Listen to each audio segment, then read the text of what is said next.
Welcome on in, MLB First Pitch on WagerTalk TV. While you're hanging out with us, hit that like button if you haven't already. Make sure you're subscribed because even though football season is rolling on, we're getting you those baseball winners day after day here, 11 a.m. Eastern, 8 a.m.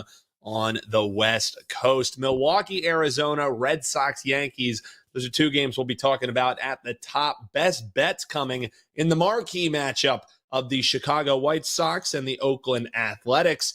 And we'll be talking a true marquee matchup with history on the watch for Shohei Ohtani when we get a best bet in the Dodgers and Braves. Breaking down those games, I got with me Bryan, Leonard, Steve Merril. Gentlemen, I'm excited. We got a full baseball slate as we head on into the football weekend, but Steve, like we say, it's quiet time. We can still make money betting baseball, and your guys' clients know that better than most. Bryan, I'm going to kick it off with you, and let's take a look here at Milwaukee taking on the D-backs. Looks like Peralta and Rodriguez for this 9:40 start is what we'll be seeing. And Bryan, I don't know if it was a scheduled day off or the Diamondbacks asked for one so that their bats didn't catch on fire.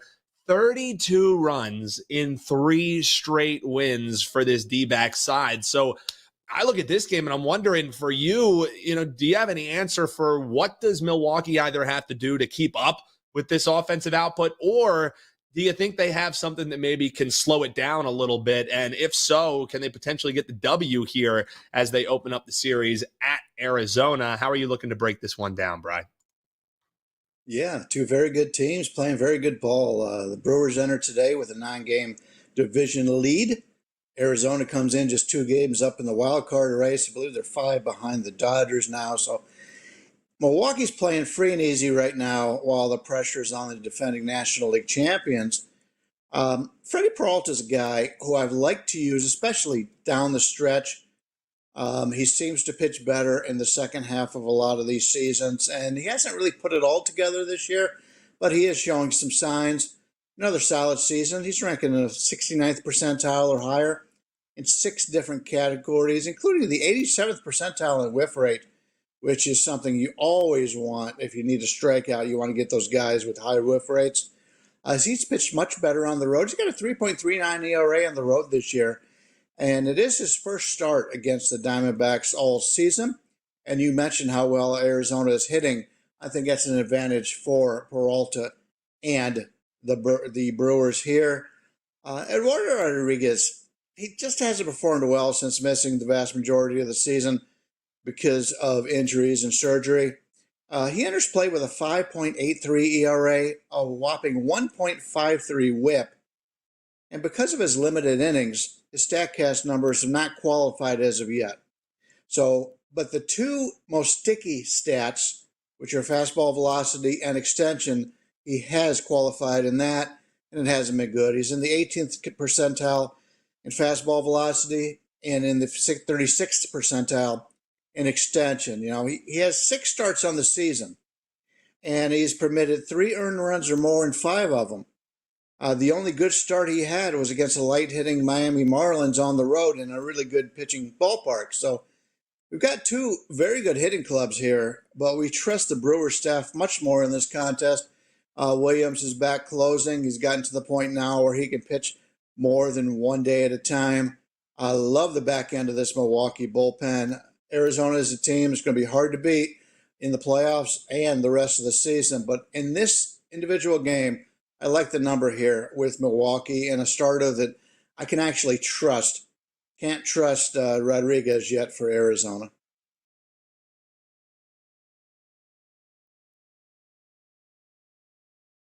Muted, Dan. Thank you. Appreciate that, Steve. Yeah, the cat got my tongue on that one. The cat's not even with Bryan Leonard, and then somehow still finding a way to mess with the show here. And stole your Steve, cat, for having Bryan. You better hustle home. He did. He stole my cat. I thought that background looked familiar. Well, I knew the viewers wanted the cat when I opened up the chat here right away. We had Eric D hopping in the chat saying Bryan let the kitty out of its cage. So I was just looking out for you, Bryan. So no worries. Shout out to the chat. Make sure you hit that like button and subscribe while we're hanging out. Hop below in the comment. This is a hell of a slate here tonight. A lot of marquee matchups and a lot of potential playoff previews in the case of some of these series that we'll be talking about here. This one maybe not a playoff preview, but always a storied rivalry, Steve, when you're looking at the Red Sox and the Yankees. And for the Yankees, something that we've talked about is just the streaks up and down, and the streaks have continued for this team. Now 5-2 after suffering a 3-6 run, and it's not really like they're making your eyes pop out of your head right now. They're not doing anything flashy, are the men in pinstripes, but what they're doing is doing just enough to get the W, whether it's a late hit, whether it's, having pitching, be able to boot them a little bit. But all they're doing, Steve, is continuing to pad that lead that they're holding in the AL East. So for you here in game 2, you think that's going to continue here? Do we get a punch back from their rivaled Red Sox? Yeah, this is definitely one of the better games on the board for Friday night. It's a huge rival, Red Sox, Yankees. We're going to look at a free play here in this game. Just a quick reminder, my best bets for Friday night also, including college football, some advanced college football at WagerTalk.com. We'll talk more about that in a moment. But Yankees are the best team in the American League. You look at run differential, they're plus 125. They're actually now 41 net runs better than the Orioles, even though they're only 2 games ahead. Red Sox still fighting for that wild card spot, though, so this does have some playoff implications. Red Sox currently 4.5 back of the wild card with about 15 games to go. So they're likely not going to get there. What jumps out to me between these teams, and the reason the Yankees are so much better this year, is that they're 50-34 against winning teams. Red Sox are 34-53 against winning teams, and that includes that extra inning 2-1 loss to the Yankees last night in Game 1. Now, I thought New York would come out focused for the start of the series. They did. But I think that focus remains tonight. I'd rather have the Yankees at home as the favorite. And also, we look at this pitcher matchup tonight, and Clark Schmidt, very underrated pitcher. He's only gone 65 innings this year, but he's had an excellent 2.3 ERA. And if you go back over his last 7 starts, this is only his second start since May. But his last 7 starts this season, going all the way back to the end of April, he's been even stronger, a 1.6 ERA when he's a starting pitcher. So I like that matchup here. Also, look like Tanner Houck is wearing down, 3.2 ERA in the season, but going all the way back to the start of August, his last 7 starts, a 4.7 ERA. The key's wearing down as the season progresses. He did not look good in his last start against the Mets, giving up 5 hits, 4 runs in just 5 innings. So I like the pitching edge tonight. We get the better overall team, and we get a focused spot against their arch rival. And this is an Apple TV, national TV game, one of the 2, Braves-Dodgers being the other. So take a look at the Yankees here as the home favorite, currently managed $1.50 or so, so shop around to get the best number. And don't forget, if you want my official best bets, they're on a 27-7 baseball run. You heard me right, 27-7. 24-6 actually sounds more impressive, but 27-7 makes you more money. So you can cut it either way you want. Current 24-6, 27-7 baseball runs. I believe it's Friday the 13th. Hold out my scary mask. And here's what's funny. Back holding it up was a White Sox mini helmet, which I find much scarier than the hockey mask. But either way, it's Friday the 13th. You get an instant 13% off. WagerTalk.com. Check out my daily free plays as well. Steve Merril, WagerTalk.com. Yeah, if you go on over to the deals page, head office having some fun. They're calling it the Spooktacular Friday the 13th special that they have going on there. 13% off any regular price product when you use the code FRY13. That's not Bry13. That's FRI13. And you can check that out, wt.buzz/deals. You also know, guys, that it's 2024 because Steve Merril used the term Apple TV national TV game. This is the times that we live in, folks, that you got to be streaming to get the national TV games for sure. I have about 1 million, and it's costing me more than it ever cost me to get cable. But hey, we're innovating, right, guys? This was just me up on my pulpit a little bit about the state of streaming. Wisconsin guy in the chat, buddy. It's great to see you. It's been a while. Glad that you're back here.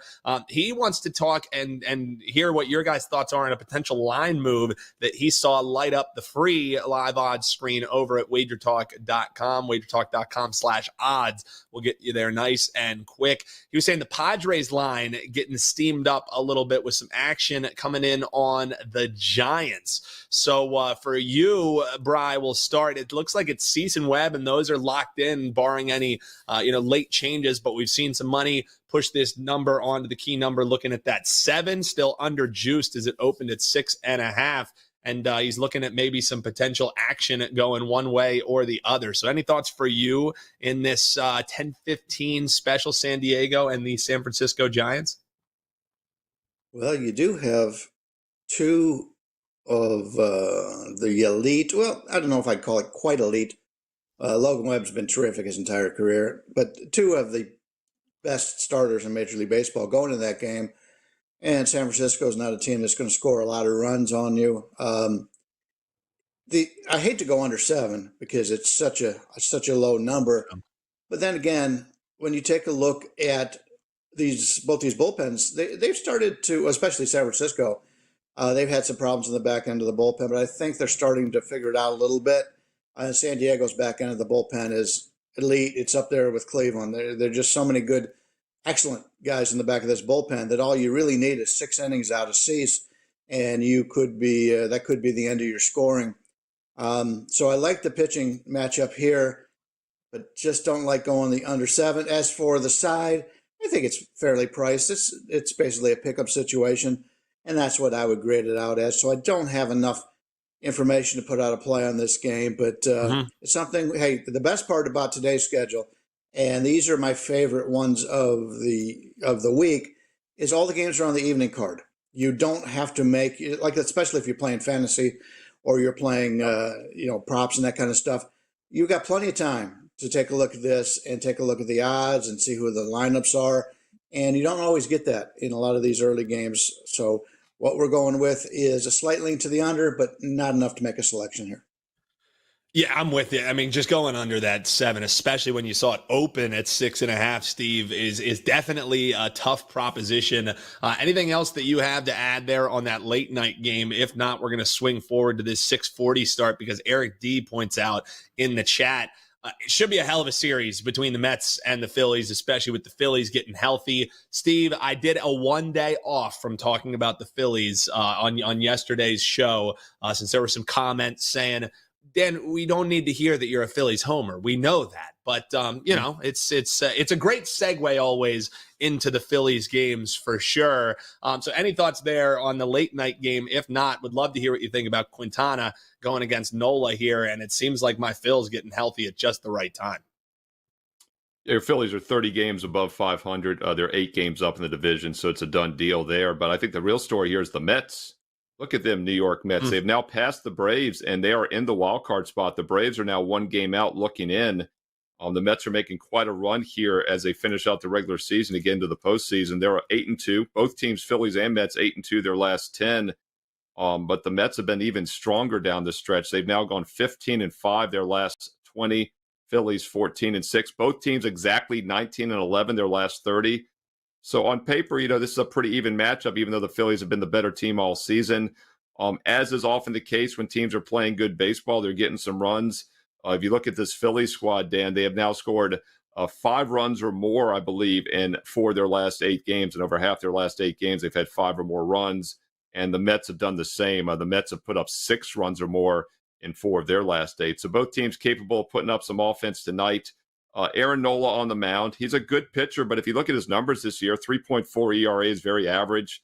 And then, of course, Quintana, 4.1 ERA, and he's been wearing down since the start of August. His last 7 starts, a 4.7 ERA. So I do think both offenses can get some runs tonight. That 8.5 also is obviously a nice number. We look at the team totals also, 4.5 and 3.5. I'm a little surprised to see the Mets at only 3.5 on the team total. So I think that Mets team total over 3.5 has some value as well.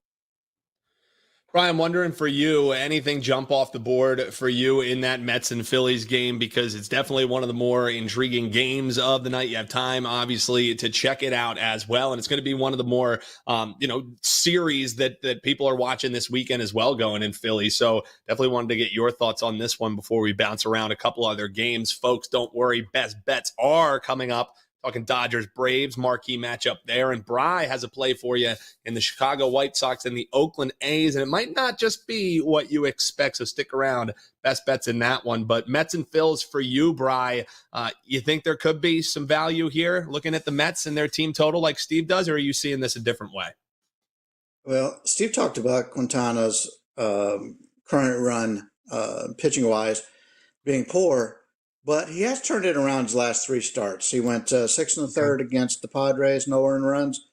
I got to play what we consider the bye, the Chicago White Sox for the most part, 5 innings, 1 earned run, and then he played the Cincinnati Reds, 6 2/3 innings, 0 earned runs. So he's on a good run.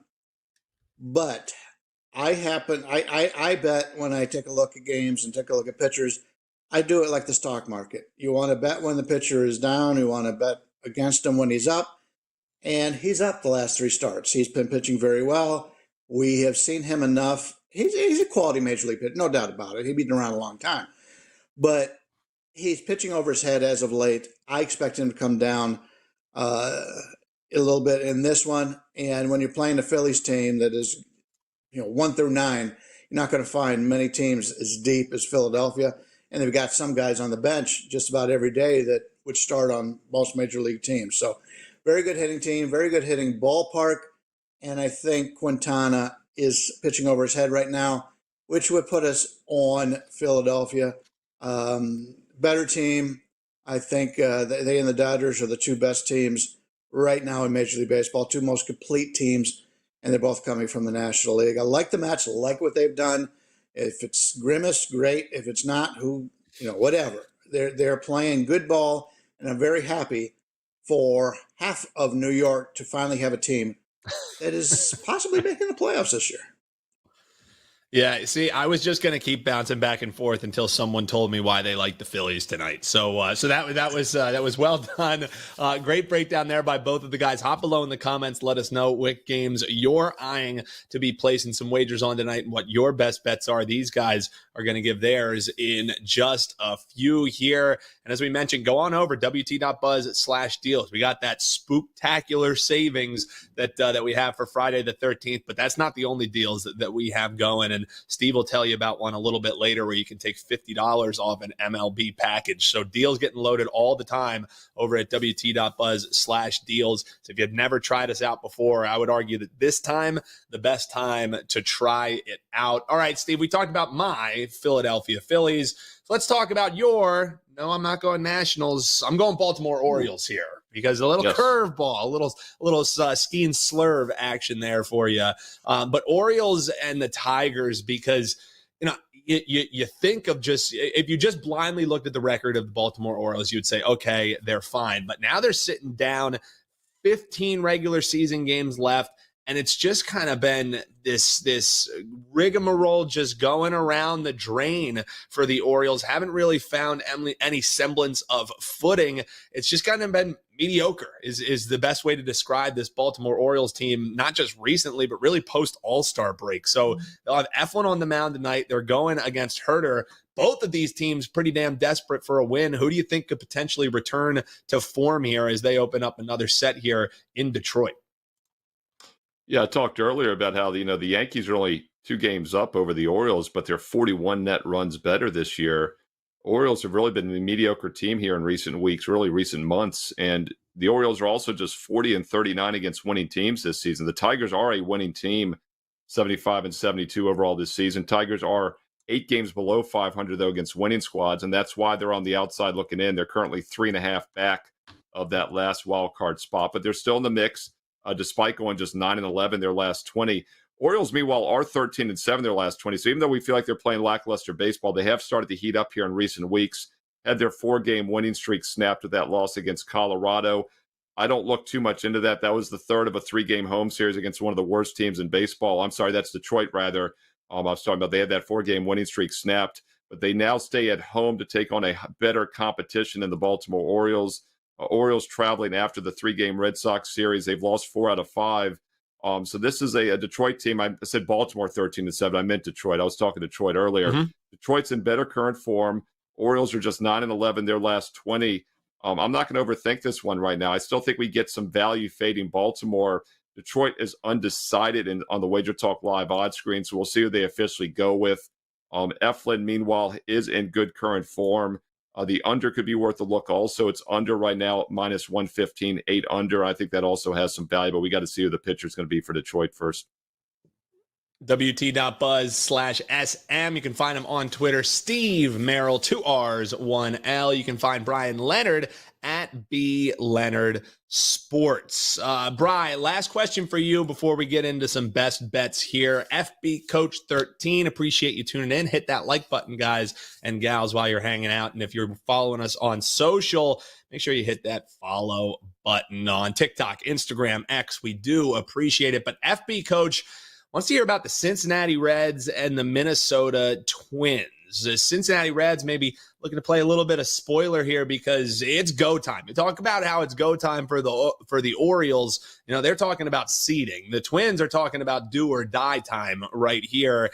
They can't afford a slip up as they're taking on this 3-game set here against the Cincinnati Reds. Looking like Aguilar and Ober is what I'm seeing here as far as the starting pitching goes. Any thoughts for you in this one? Because a lot of times, just because we get into the must-win part of the year, doesn't mean it's going to be the will win. You're probably in that situation for a bad reason, and the Twins are sitting in that kind of situation right now, Bry. So how are you breaking this one down with the Reds and the Twins? Yeah, sort of how I talked about the Brewers playing nice and easy right now. That's not the Minnesota Twins. The Twins could have the best personnel in the American League if they hadn't struggled so much against the New York Yankees in the playoffs, and you don't know who they're going to play. I may put some money on Minnesota. I mean, their pitching staff is coming around. Lopez has been terrific. Ober, he'll have a bad start. He's had 2 really bad starts this season. Other than that, he has been pretty much unhittable. The line tells you Minnesota should win, and I agree. When you take a look at the starting pitching matchup, Aguilar, I've been fading pretty much the entire time he's been up. Ober's a guy that I like to back, but you're getting in that price range here. You get a 210, 215. I like Minnesota, but I'm not going to put my hard-earned money on them based on that number because, as I mentioned, all the pressure is on them right now. They fought all season long. Very good team, a lot of talent. But I don't want to be backing a team like that where they're back to the wall and you're laying this type of number. So it'll keep me off of it. Maybe the over is probably the way to go here because we want to fade Aguilar. But 8.5 looks like it's a pretty good number. So I'll have to pass on this one. But yeah, it's interesting when you take a look, going back to the game that Steve had talked about with Boston and then the Yankees. The Yankees against 500 ball clubs have been outstanding, better than 500 ball clubs. And as it was pointed out, Baltimore's only 1 game over 500. And that, when you get to the playoffs, obviously you're playing a lot of good baseball teams. It hasn't really worked out in the past that means much, but it does. I would rather have a team that has played good opposition and performed well than a team that has struggled in that regard. So, Baltimore's a team I took the over on coming into the season, and I like them. But, I'm a little bit worried about the way they've been playing as of late. Yeah, and Steve, last one before best bets. I know I said that before, but then we got one more question here. And, we love the chat because you guys make this show what it is. So hit that like button. We appreciate that. Colin Campbell was chiming in saying, have we done the Cubs and the Rockies yet? And I thought it was an apropos timing for the question simply because we're talking about teams who can't afford losses right now as we're rounding out this playoff picture, just half of September continuing before we get into October and what I hope will be a red October, but that's for another show, Steve. Cubs can't afford to slip up either, and they're taking on the Rockies, and it's in Colorado where, some wonky things can always happen, and it's where the Rockies kind of play some of their best ball. So is there concern for you for the Cubs heading into this matchup tonight before we talk some best bets? Well, one team could definitely afford a loss, and that's Colorado. Although they're actually tied with Miami right now for the worst record. They're identical, 55 and 92. So they're tied for the worst record in the National League. Nobody is going to catch the White Sox, who are 33 and 114. Looking forward to Bryan Leonard's best bet on that Oakland-Chicago White Sox game. Myself and my mini helmet here are anxiously awaiting to see how he's approaching that game in a moment. But yeah, the Rockies are a really bad team. But as you said, Dan, they're always much better at home. In fact, they build that roster to play better at home. And this year, to put it in perspective, they're 5 games below 500 at home, despite being, 32 games below 500 on the road. 5 versus 32. So this is a team that's a better home team. With that said, the Cubs have been playing good baseball over the past couple months. They're still 5 games out of the last wild card spot with about 16 games to go. I said that a couple weeks ago when they're on that monster run. I just didn't think they had enough time to catch up. And despite being 19 and 11 their last 30, they're still going to be on the outside looking in. So whether they kind of take their foot off the gas here in the next week once they know the season's over, we got to be careful with. But they are playing hard right now. Colorado returns home off an extended 9-game road trip. That's usually a negative spot. The sweet spot, though, is when they have a day off. And they did just play in Detroit yesterday. But still, it's not a great situation for Colorado. And as you know, one of my favorite angles is to play Game 1 road favorites on Friday night, the better team in a focused spot. So even though Colorado is a good home team with altitude, the Cubs minus $1.30 or so is probably the safer play in this game. Steve Merril, check him out over at WagerTalk.com. All right, it's the moment we've all been waiting for, Bryan. We all want to know about you. Who cares about this playoff talk? We want to know how many games are the Chicago White Sox going to lose. It's the premier matchup. We go from the Cubbies to the White Sox. They're hosting the A's, and they're looking for their first home win, Bryan, since August 12th. It's been a while for the Chicago White Sox side. So I'm wondering, are you going full game? Are you going to maybe try and split it up a little bit? Tell folks about what you have over at WagerTalk.com, these great deals that they have rocking, and then let us know what we've all been waiting with bated breath for. How the hell do we bet Oakland and Chicago? Well, first of all, let's talk about the rest of the baseball card today. As I mentioned, everything is on the nighttime card. I'm waiting around for certain numbers. I'm a guy who plays numbers, not teams. So if I can get the numbers I'm looking for, those will be a play. As of right now, I have nothing up today, but I will have games before it all ends. But I do have a big 5% play in college football going tomorrow. It's our first 5% in any football game so far this season. We've had a lot of success with our 5% plays just in baseball, 70% on the season. And as a lot of people know, I play a lot of underdogs, so that's pretty impressive. But as of right now, nothing in baseball, but check back later. I'm sure we'll have a lot of stuff up there based on that. But yeah, 3 plays up for tomorrow so far in college football, including that 5%. Tried to stick with more games that a lot of people care about. And so a limited card for tomorrow, but hopefully it'll work out very well. And we've had a lot of success in college football the last couple of years. Let's get to this game. Everybody's sitting there with bated breath with the A's and the White Sox, but I think we've got a way to play this, and we may not need the White Sox to win the game. And I think you know what I'm talking about here. I'm going to take a look at the first 5 in this one. You know, the A's have improved themselves at home this year, as you would expect from a younger team. Usually, Steve will say the same thing, that younger teams tend to play better at home than they do on the road. And if a team starts being very competitive at home, it's something to take a look at for the next year. We see it all the time in the NBA. Young teams perform much better at home one season, then the next year they carry it on to the road. The Oakland A's are 36 and 39 in the Big O, which is pretty good considering the talent they have on that team. But they're only 28 and 44 when they head to the road.